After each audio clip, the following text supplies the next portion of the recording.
नमस्कार, मैं हूं शशि शर्मा। आज तक गुजरात के स्पेशल बुलेटिन में यूके, यूएस और कनाडा समेत सभी अंतर्राष्ट्रीय दर्शकों का स्वागत है।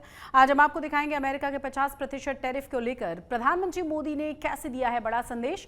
अमेरिकी टैरिफ से गुजरात की डायमंड, जेम्स एंड ज्वेलरी और टेक्सटाइल पर क्या इसका असर होगा।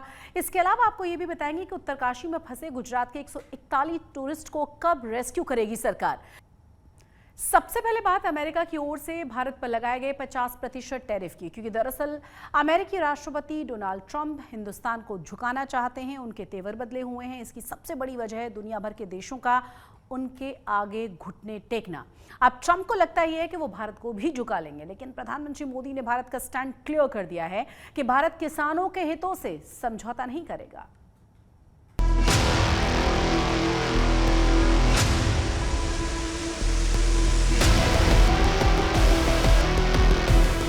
आज दुनिया की अर्थव्यवस्था कई आशंकाओं से गुजर रही है, अस्थिरता का माहौल है।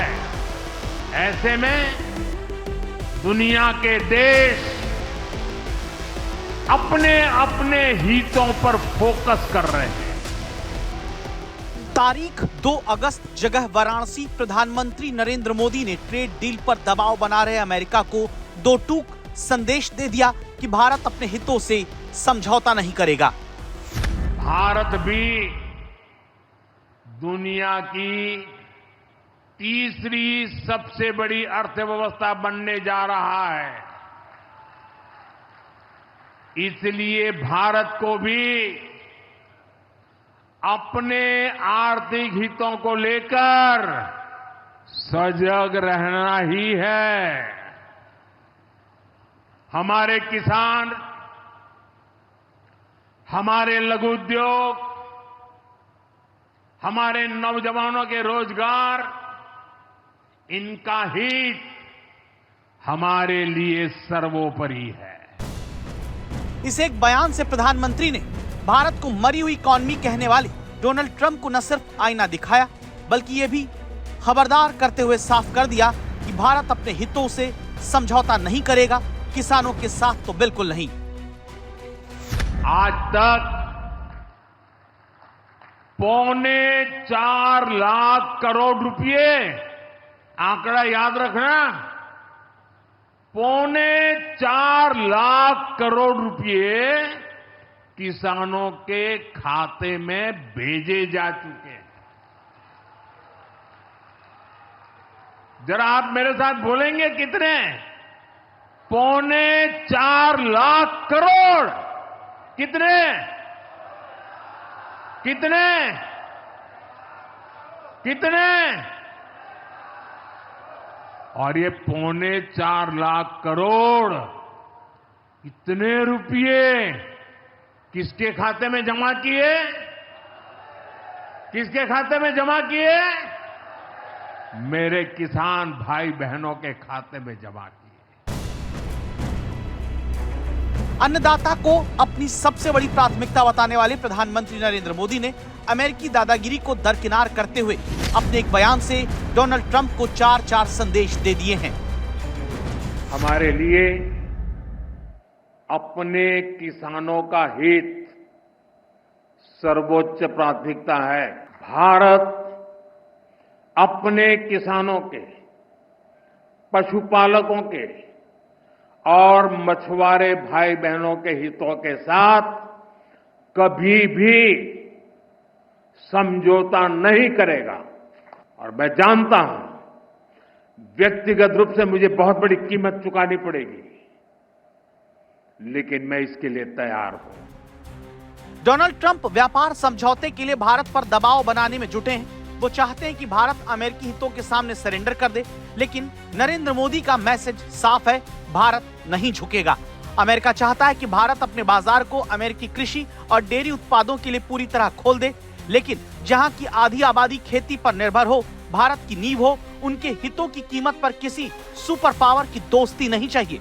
प्रधानमंत्री ने साफ संदेश दिया है कि देश पहले है और देश का हित सबसे पहले। प्रधानमंत्री ने कहा है कि उन्हें पता है कि व्यक्तिगत तौर पर बहुत बड़ी कीमत चुकानी होगी, लेकिन वो तैयार है। पीएम मोदी ने साफ संदेश दिया है, भले अमेरिका और ट्रंप पाकिस्तान को अपनी गोद में बैठा ले, भारत अपने सम्मान से समझौता नहीं करेगा। अगर दोस्ती होगी, संबंध बढ़ेंगे तो दोनों एक लेवल पर रहेंगे। कोई बिग ब्रदर नहीं होगा, बराबरी का रिश्ता होगा। अमेरिका सभी देश को टैरिफ लगाने का बोल रहे हैं, सभी को लगाते हैं वापस लेते हैं, लेकिन हमारा प्रधानमंत्री ने हमको आश्वासन दिया है कि भाई खेडूतों का कुछ भी नुकसान नहीं होने देंगे, तो वो कुछ ना कुछ कोई ना कोई रास्ता जरूर निकालेंगे। हमारा डेयरी प्रोडक्ट है वो भी निकास होता है, तो हमें था कि बहुत हमें तकलीफ होगी, मगर जब हमारे प्रधानमंत्री मोदी साहब ने हमको जो बयान दिया है उससे हम सब आश्वस्त है कि मोदी साहब किसानों के लिए कुछ भी करने को तैयार है। और हमारे इंडिया से काफ़ी मात्रा में डेयरी प्रोडक्ट और एग्रीकल्चर के सभी प्रोडक्ट इंडिया से वहाँ जाते हैं, तो उनसे हमें शायद नुकसान भी हो सकता है टैरिफ की वजह से। लेकिन जो नरेंद्र मोदी हमारे पीएम हैं, उन्होंने जो डिसीजन लिया है वो देश के हित में ही है। डोनाल्ड ट्रंप ने भारत पर पहले 25% और फिर अतिरिक्त 25% टैरिफ लगाकर दबाव बनाने की जो कोशिश की, वो सारी कोशिश भारत के सामने नाकाम साबित हो रही है।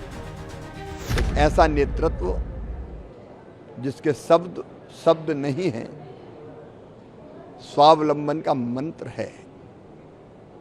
देश गर्वित है, गौरवान्वित है, क्योंकि मोदी जी हैं तो सभी राष्ट्रीय हित सुरक्षित है, किसानों के हित भी सुरक्षित है। ट्रंप ने अतिरिक्त 25% टैरिफ लगाकर भारत को ब्राजील जैसे देशों के साथ खड़ा कर दिया, जिन पर ट्रंप ने सबसे ज्यादा टैरिफ लगाया है।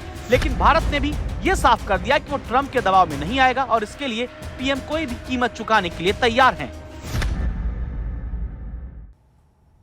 अमेरिका के पहले भारत पर 25% टैरिफ लगाया गया था और अब सीधा डबल यानी कि 50% टैरिफ लगाने का ऐलान कर दिया गया है। अमेरिका के टैरिफ का डायमंड और जेम्स एंड ज्वेलरी कारोबार पर भी सीधा सीधा असर होगा, जिससे गुजरात के करीब 25 लाख लोगों के प्रभावित होने का अनुमान है।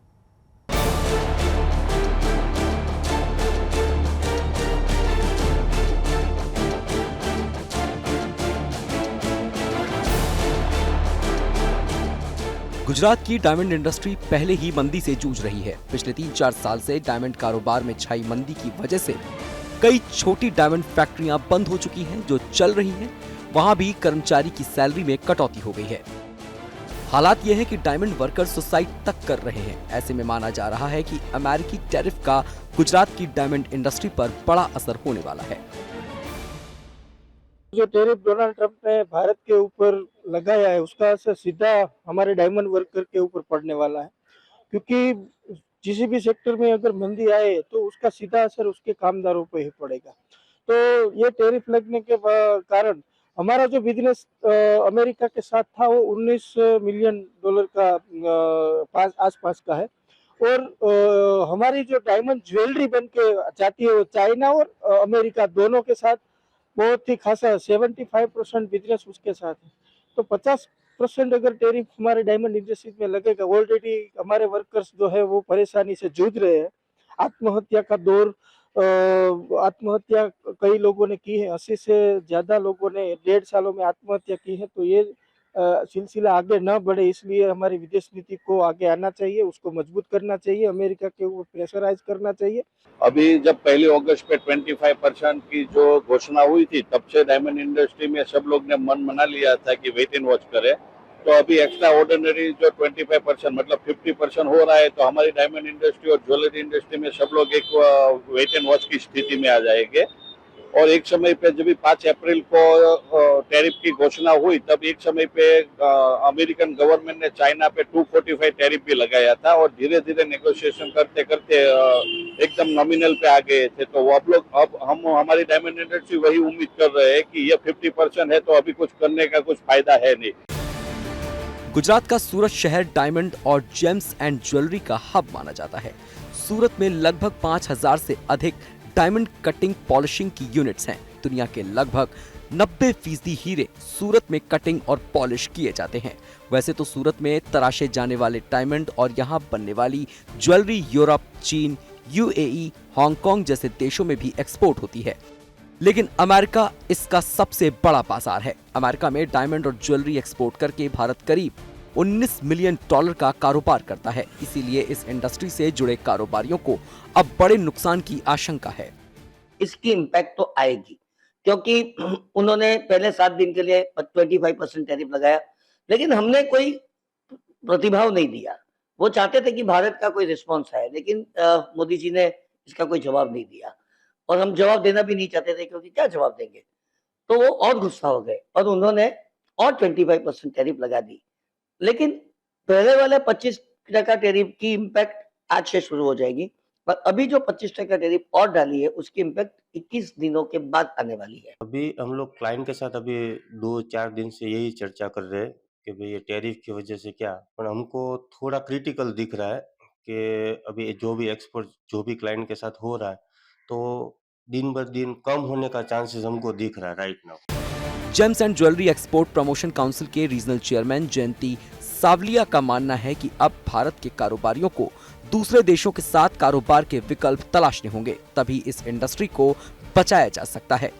अभी हाल में कल ही 25% से सीधा 50% टैरिफ ट्रम्प सरकार ने लगा दिया।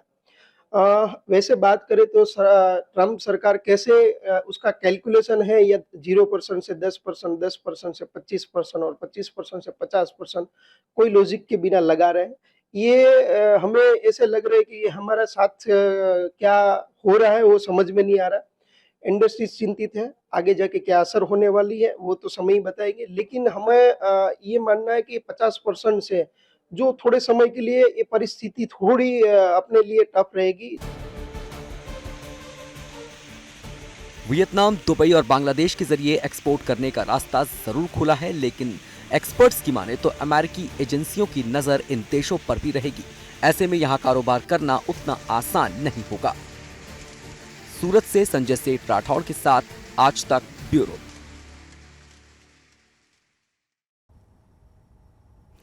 इस टैरिफ का गुजरात की टेक्सटाइल इंडस्ट्री पर कितना असर होगा, इस पर Gujarat chamber of commerce and industries की एग्जीक्यूटिव कमेटी के सदस्य संदीप शाह ने आज तक से खास बातचीत की है। उन्होंने बताया कि 50% टैरिफ के बाद टेक्सटाइल सेक्टर के लिए अमेरिका का बाजार पूरी तरह से खत्म होता हुआ नजर आ रहा है। अमेरिकी राष्ट्रपति डोनाल्ड ट्रंप ने भारत पर पहले टैरिफ 25% लगाया था, जिसे बढ़ाकर अब 50% कर दिया है, जिसके बाद से अनेक प्रकार की चर्चाएं भारत में शुरू हुई है। और इसी मुद्दे पर बातचीत करने के लिए हमारे साथ टेक्सटाइल एक्सपर्ट संदीप शाह जी मौजूद हैं, जो कि गुजरात चैम्बर ऑफ कॉमर्स और इंडस्ट्रीज के एग्जीक्यूटिव कमेटी के सदस्य हैं और साथ ही में टेक्सटाइल कमेटी के को चेयरमैन भी हैं। संदीप जी से ही बात करेंगे।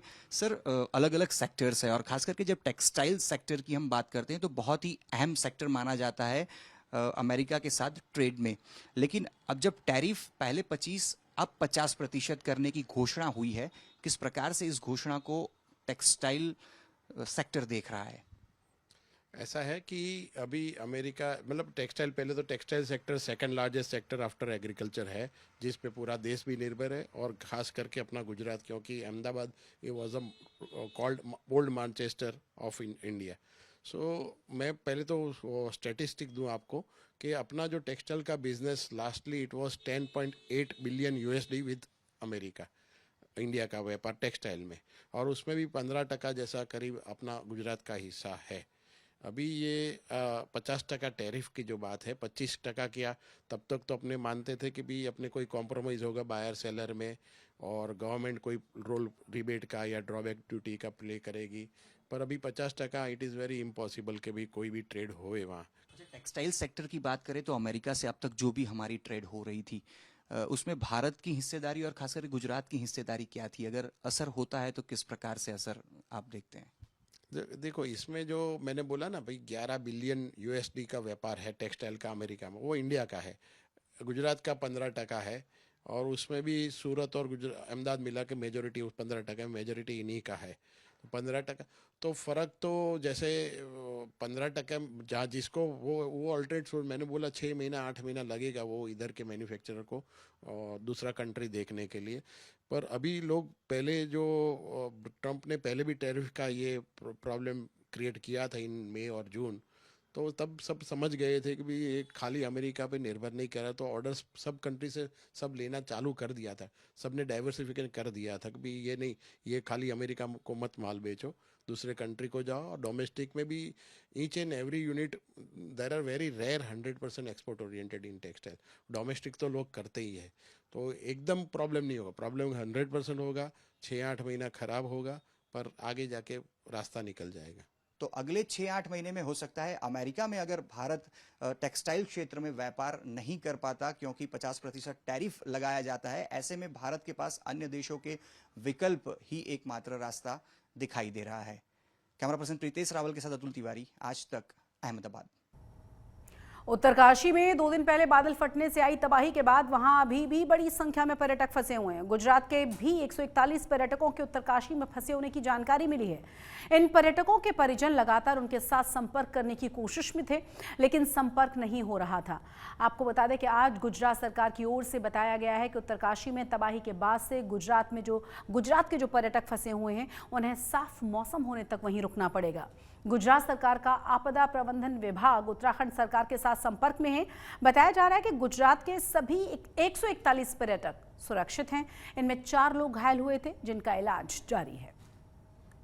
उत्तराखंड की आपदा में गुजरात से गए हुए प्रवासी 141 जितने लोग वहां पर फंसे हुए थे। हारिज से 12, बाबर से 10, अहमदाबाद में 99, भावनगर से 15 और बड़ौदा से 5, कुल मिला के 141 लोग वहां पर अभी सेफ है। उत्तराखंड की सरकार से भी बात चल रही है और वहां पर से जो जानकारी मिली है, किसी की भी हताहत होने की कोई संभावना भी नहीं है और हुआ भी नहीं है। केवल 4 लोगों को थोड़ी बहुत इंजरी हुई थी, उसको मेडिकल सारवार दी जा रही है। और साथ में गुजरात सरकार, हमारा SEOS सतत उसके संपर्क में है। रक्षाबंधन को लेकर देश भर के बाजारों में खूब चहल पहल देखने को मिल रही है। अच्छी खासी संख्या में लोग राखी की खरीदारी करते हुए नजर आ रहे हैं। अनुमान यह है कि इस बार देश भर में राखी का कारोबार 17,000 करोड़ तक पहुंच सकता है। राखी के कारोबार में गुजरात का वडोदरा भी अहम भूमिका निभा रहा है। यहाँ बड़े पैमाने पर राखी बनाई जाती हैं जो देश भर के बाजारों तक पहुंचती हैं।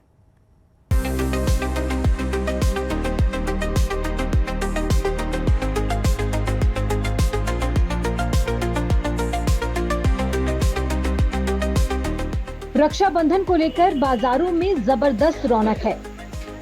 देश भर के बाजार अलग अलग रंग और डिजाइन वाली राखियों से सजे हुए हैं। वडोदरा के बाजार भी एक से बढ़कर एक राखियों से अटे पड़े हैं। खास बात यह है कि देश के अलग अलग हिस्सों में बिकने वाली ज्यादातर राखियां वडोदरा में ही बनती हैं, जिसने इसे राखियों का सबसे बड़ा हब बना दिया। यहाँ 5,000 से ज्यादा महिलाएं साल भर राखी बनाने के काम में जुटी रहती हैं और फिर रक्षाबंधन के समय उनकी बनाई राखियाँ इसी तरह बाजारों की शोभा बढ़ाती हैं। अच्छी राखी है, मतलब भाभी राखी भी है, भाई के लिए भी है, कपल राखी भी अच्छी वाली है, बच्चों के लिए भी। हाँ, बच्चों के लिए भी लिया है मैंने। बच्चों के लिए भी अच्छी वैरायटी है, मतलब एडी में भी है, फैंसी वाला सारी है, मतलब प्रॉपर। भाव में कुछ पिछले साल से चेंज लग रहा है? चेंज है, मतलब थोड़ा कभी किसी में ज्यादा है, किसी में कम है, बट अच्छी है। जो भी चाहिए ऐसे में अच्छी है। वडोदरा में कारोबारियों से मिले ऑर्डर के हिसाब से महिलाएं हर तरह की राखियां बनाती हैं। इस काम से महिलाओं को घर बैठे अच्छी आमदनी हो जाती है, जिससे वो आर्थिक रूप से आत्मनिर्भर बन रही हैं।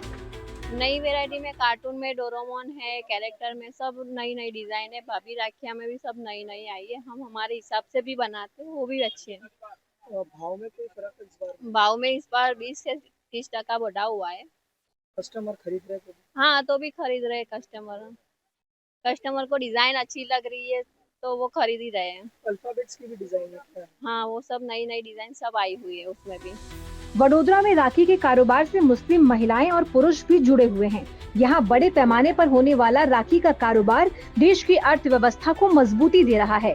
यहाँ राखी का कारोबार करीब 200 करोड़ रुपए तक पहुँचने का अनुमान है। देखा जाए तो पूरे गुजरात के अंदर 500-600 करोड़ का टर्नओवर होता है और बड़ौदा का मेन उद्योग है। बड़ौदा में मैं मानता हूँ वहाँ तक 200-250 करोड़ का होगा, क्योंकि पूरे इंडिया के अंदर जहाँ से पहले कलकत्ता था, बॉम्बे था, वो लोग खुद ही यहाँ पे आते लेने बड़ौदा के अंदर, क्योंकि बड़ौदा मेन गढ़ हो चुका है। क्योंकि यहाँ ऐसी डिजाइन, ऐसी फिनिशिंग, इतनी अच्छी राखी इंडिया के अंदर कोई नहीं बनाता। राखी के कारोबार का ये हिसाब तो सिर्फ वडोदरा का है, लेकिन देश भर की अगर बात करें तो ये आंकड़ा कहीं ज्यादा है। रक्षाबंधन को लेकर बाजारों के चमकने के साथ ही कारोबार भी बम बम होने वाला है। मतलब रक्षाबंधन का त्योहार सभी के लिए खुशियां लेकर आ रहा है। वडोदरा से दिग्विजय पाठक के साथ आज तक ब्यूरो। रक्षाबंधन के मौके पर लोग सरहद पर तैनात वीर जवानों के लिए भी राखियां बनवाकर भेजते हैं। इस बार ऑपरेशन सिंदूर ने इस पर्व को और ज्यादा खास बना दिया है। गुजरात के खेड़ा में मानसिक रूप से अक्षम बच्चे भी सीमा पर तैनात वीर जवानों के लिए अपने हाथों से राखी बना रहे हैं। ये सभी राखियां देश के अलग अलग सीमाओं पर भेजी जाएंगी और रक्षाबंधन पर यही राखियां सेना के जवानों की कलाई पर सजेंगी। खेड़ा के इन बच्चों की इस पहल से समाज में दिव्यांग बच्चों के प्रति जागरूकता बढ़ेगी, साथ ही सम्मान और स्वीकृति भी मिलेगी। आज तक गुजरात के स्पेशल बुलेटिन में आज के लिए बस इतना ही, लेकिन देश और दुनिया की तमाम बड़ी और अहम खबरों के लिए आप देखते रहिए आज तक।